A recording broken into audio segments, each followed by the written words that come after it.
Melania, you also write about abortion in the book. You write that you are staunchly for a woman's right to choose. You are pro-choice. You write, it is imperative to guarantee that women have autonomy in deciding their preference in having children based on their own convictions, free from intervention or pressure from government. Had you spoken to President Trump about that before you wrote that in the book? Yes, he knew my position and my beliefs since the day we met. Spousal support. Wouldn't expect it in the Trump marriage, but according to Melania Trump, she was given permission to put out the statements that she did in her book, which is set to come out tomorrow, in regard to keeping reproductive rights legal in America, something that her husband played a big role in overturning with the appointment of 3 conservative Supreme Court justices who then, obviously overturned Roe v. Wade. Now, Bartiromo pressed Melania on the timing of the book's release, but to Melania's credit, she didn't falter and actually stood her ground on the matter. I believe in individual freedom. I want to decide what I want to do with my body. I think I don't want government in my personal business. It was interesting that you wrote this in the book right before a presidential election. Well, that was not written in the last week or the last month. These are your convictions. Correct, but that book was written months before, and it was in a print months before. And I wanted to put it in the book because I want to be authentic. I want people to read the book because they could find out a lot of things that were never discussed. I'm very selective what I do, and when I'm doing interviews or not, or where I am or not. And this is my story. This is my perspective and the truth. I don't know what's happening right now. I don't know what to make of this. I wanna take what she's saying at face value. I genuinely do. But knowing what the atmosphere is like during an election season, and knowing how, if you're a Democrat, for instance, or you're a Democrat who's in media, we know from personal experience, right? If you say anything critical about the Democratic nominee, the party rains terror on you.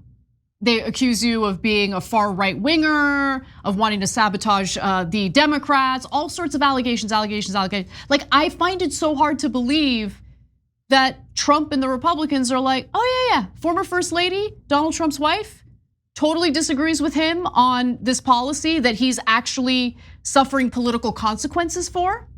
And it's totally fine, we're okay with it. Trump is okay with it, everyone's okay with it. It's amazing. I have a theory, and it's not a complicated one. She's a honey badger. She doesn't care.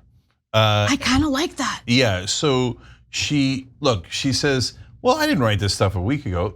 Yeah, you wrote it several months ago so that it could be released right before the election. It's not like you didn't know the timing. Sometimes it happens. Sirota told me about one time it took him 2 years to write a book or something. It took me 4 years to write a book. I thought it was gonna come out during a completely different election, The whole process is terrible. Yeah, etc. But in her case, no, they knew that it was going to come out a month before the election. They timed it that way so that it would sell the most amount of books, because that's when everybody would be talking about the Trumps. And so did she know that she was going to put that in there and it would contradict Trump's position right in the heat of the election? She 100% knew, and I don't think she cares at all. She thinks, I'm going to sell as many books as I can. She remembers she did there was a story about how she demanded redo the prenup in the first term, because she's like, nah, I got you. I have the leverage. You don't want to get divorced in the middle of you being president. So she's been looking out for herself the entire time. And I don't blame her. That looks like that's what the marriage was for anyway. And then Trump abused the living crap out of her, not physically, but in terms of one affair after another. Oh, it's a good point. And remember the story of, it's not just E.G. and Carroll that he grabbed by the genitalia as he bragged about on the Access Hollywood tapes. He did that to a reporter that was interviewing him and Melania right after Melania, while she was pregnant. When she went upstairs, he sexually assaulted the reporter who was doing the interview. And the reporter's like, this is the grossest thing that's ever happened on so many different levels. I'm gonna buy her book in solidarity. Yeah, for Melania, yeah. So she doesn't care about Trump, and no one can blame her for that. I'm not sure she cared on day one, but she definitely doesn't care now. We've shown you countless videos where she swats his hand away when he's trying to hold her hand in public. She didn't go to the Republican convention except for just her speech and attending Trump's, and they had to negotiate with her. She obviously hates Donald Trump and can't stand him anymore, so she doesn't mind contradicting him, but she's being a team player, and they did a really good spin here.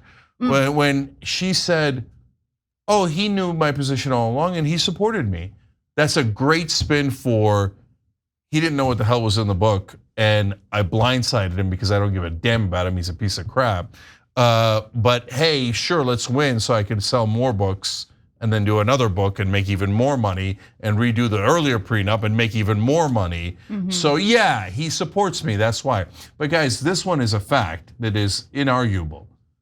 Donald Trump said he didn't read her book and he was worried that there was something in there that he wasn't gonna like. He said it at a rally just 2 weeks ago. It's on tape. In fact, I want to hear more from Trump about this issue because Fox News's Bill Melugin just last week talked to Trump about this to hear what he had to say about Melania Trump's book and all of that. So let's take a look at that. We spoke about it, and I said, you have to write what you believe. I'm not going to tell you what to do. You have to write what you believe. She's very beloved. People love our former First Lady, I can tell you that. But I said, you have to stick with your heart. I've said that to everybody. You have to go with your heart. There are some people that are very, very far right on the issue, meaning without exceptions. And then there are other people that view it a little bit differently than that. Okay, so look, I don't think Donald Trump personally is against abortion. I think he saw this as a political opportunity to appeal to evangelical voters and decided to pursue a policy that has actually been a massive political liability for the Republican Party. Remember, he had previously said that he was gonna vote in favor of Florida's ballot initiative that would essentially set the reproductive rights back to the Roe standard in the state. Currently, they have a 6-week abortion ban, which is effectively just an abortion ban. But yeah, there's your personal views, and then there's what these politicians do to accumulate power and get elected. And so I think that it's very likely that Donald Trump actually agrees with Melania Trump on this issue. And let's also keep it real. Even in a country or even in a state where abortion is outlawed, if you're rich, you're gonna get your abortion, okay? So what really disgusts me is when politicians pursue policies that victimize the electorate, but they're insulated from the consequences of those policies. Yeah. So look, Trump's a honey badger in a different way. Policy, he doesn't care. He doesn't care at all. There's only one set of policies he cares about, the ones that affect Donald J. Trump. So if you're talking about tax cuts, especially for pass-through companies, Trump Organization is a pass-through company. That's a technical tax term for it. He's like, oh yeah, lower that one, way lower. Way lower, okay? Corporate taxes are lower, that's for sure. Anything involving his own personal and business interests, his ears perk up, he gets animated, he gets into it, etc. Abortion, I mean, it might have affected him personally, I don't know. But, is he really? Cenk. I don't know. What? We don't know anything about it, okay? We don't know for sure, one can speculate. Okay, I'm gonna quote Donald Trump. Donald Trump said that surviving orgies was his own personal Vietnam because he could have gotten STDs at all the different orgies he went to instead of Vietnam. It's disgusting. And so that was him fighting through whatever he was fighting through and however he got through those years. Anyways, orgies that's not sound important. terrible. Why? I mean, Jesus, Don't talk about the orgies that you've done. Yeah. Orgies are bad. I mean, look, I'm judging a little bit. Especially an orgy with Donald Trump in it. Jesus Christ. Okay, anyways. So look, back to important stuff. So whatever his personal views on abortion, A, I don't care, B, he doesn't care. All he cares about is this gonna help the most important person on earth, which is Donald J. Trump, or is it not? Oh, these evangelical voters, I've never read the Bible, I don't know what the hell's in it. Every time I'm asked about it, I'm like, I don't know, Old Testament, New Testament, isn't it the same thing? He knows nothing, right? He's like, but these suckers can help me. And so I will tell these suckers, oh, I am pro-life. I care so much about that zygote, I mean fetus, I mean baby, or whatever you guys are calling it. I saw it in Corinthians 2.0. And he doesn't know anything. He just wants the goddamn votes, right? So that's why he was like, and then he was bragging in 2020, I got rid of Roe v. Wade, or that he appointed the justices, and then when they actually got rid of it later, he was bragging about how he got rid of it then. So now that it's costing him in this election, all of a sudden he's like, oh, no, I'm not in the extremes. I mean, you got to have abortion in some place. Of course, 6 weeks, 15 weeks, could be 15. I'm not going to veto. I'm not telling you whether I'm going to veto a national ban. I might veto a national ban. You don't know how. I'm probably going to vote in Florida for the one that says it shouldn't be 6 weeks. You got to have more weeks.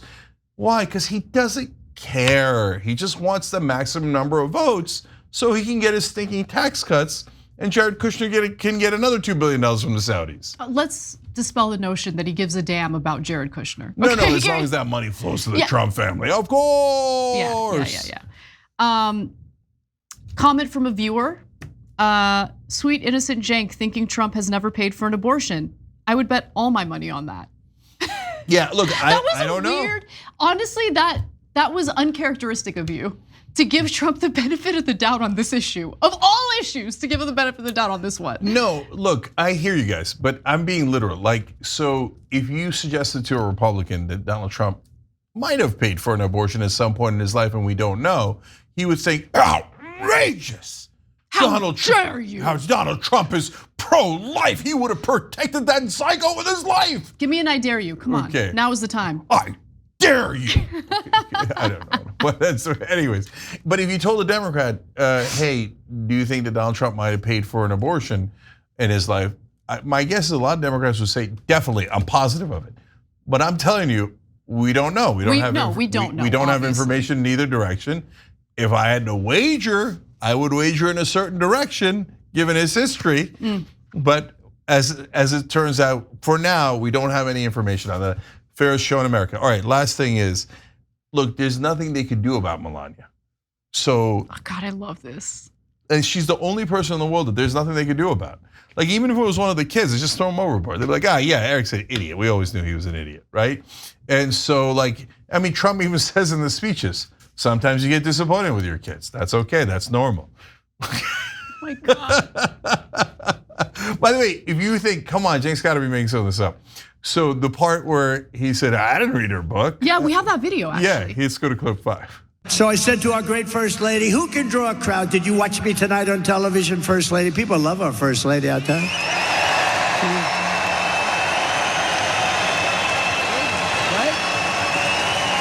Go out and get a book. She just wrote a book. I hope she said good things about it. I don't know, I didn't. So busy. She just wrote a book called Melania. Go out and buy it, it's great. And if she says bad things about me, I'll call you all up and I'll say, don't buy it, get rid of it. That's hilarious. He didn't read it. He didn't read a word of it. He didn't even ask her, hey, what's in the book? Because I don't think they're talking at all. I mean, at a bare minimum, you're running for president. Your wife, the First Lady, former First Lady, about to come out with a book, and you don't know what's in it at all, and you think she might have said bad things about you, but you haven't even asked her? That's amazing. Or had someone in your campaign read it for you, and right? So played the clip to show you there's no secret strategy here, okay? He didn't even read the book. He's got no interest, that's the amazing thing. And they had no idea what was coming. But the second reason why I play you the clip is because it's obvious that Melania is untouchable.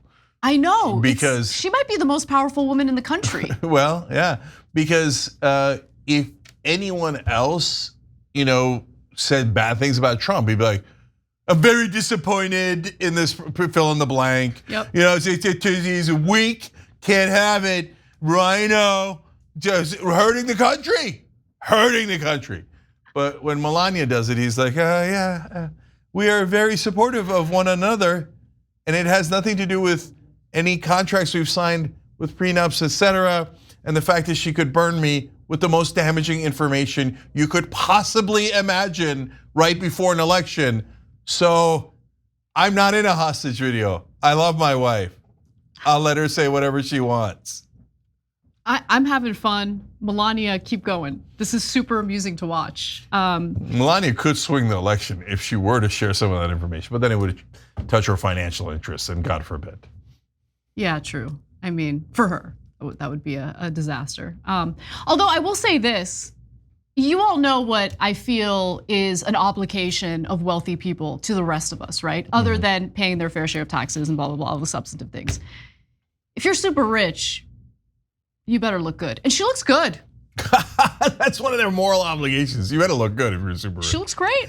So I thought you were gonna go with what we normally say, which is like, at least instead of like trying to make more and take from others and like spending your days and nights in like some greed fueled like weirdos trance, just go and enjoy your money. Like at least have fun with it. I mean, she doesn't want to be in the public eye. She doesn't want to go campaigning for her husband. It seems like she is enjoying her life. The only time it looks like she's not enjoying her life is when she's forced to like do anything campaign related for her husband.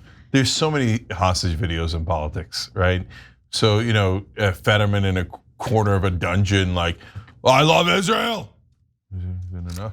Israel is the most moral army in the history of the earth. The Palestinians deserve everything they have. Is it enough? Is it enough?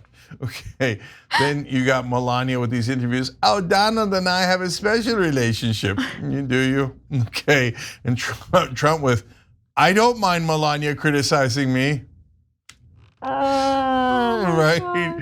And Anna is Kamala Harris in that 60 Minutes interview when they asked her about Israel. Israel has a right to defend itself for months and months and years, and we love Israel, and it's because of my love for the special ally. Okay, good. They're all hostage videos. You had to make it dark, but it's okay. I forgive you. Okay. Oh, thank you. Anna and I have a special relationship. Everything she does is fine. Although I will say, look, that isn't BS. Like, I am free to be me on this show. Yeah. Yeah. There's no, well, I mean, we have a production meeting, but there's no like coordination over like what I'm allowed to say, Although I'm thinking about it. No, you're gonna be thinking about that for a long time because I ain't going for it. Okay. I got salsa. Yeah, I look, last thing. Okay. Who's got time to like be like, all right, now I want to know all of your opinions ahead of time, and I want to make sure that they match mine. By the way, and by the way, that I know that is the opinion of every television producer in mainstream media. And I was gonna say every executive who hired those producers to make sure everyone had the same exact ideas as they do. True, yeah. Right? For me, I'm like, well, if she has the same exact ideas as I do, boring. Then what's the point? Why don't I just say them? Yeah, why would you need me? Why do I need somebody else to say them? It's fun and interesting and different when people have genuine opinions, authentic opinions, and we agree and disagree, et cetera, as long as we're all going in the same general direction of being good to people and trying to make a little bit of difference in the world. Thanks for watching The Young Turks, really appreciate it. Another way to show support is through YouTube memberships. You'll get to interact with us more. There's live chat emojis, badges. You've got emojis of me, Anna, John, JR. So those are super fun. But you also get playback of our exclusive member-only shows and specials right after they air. So all of that, all you gotta do is click that join button right underneath the video. Thank you.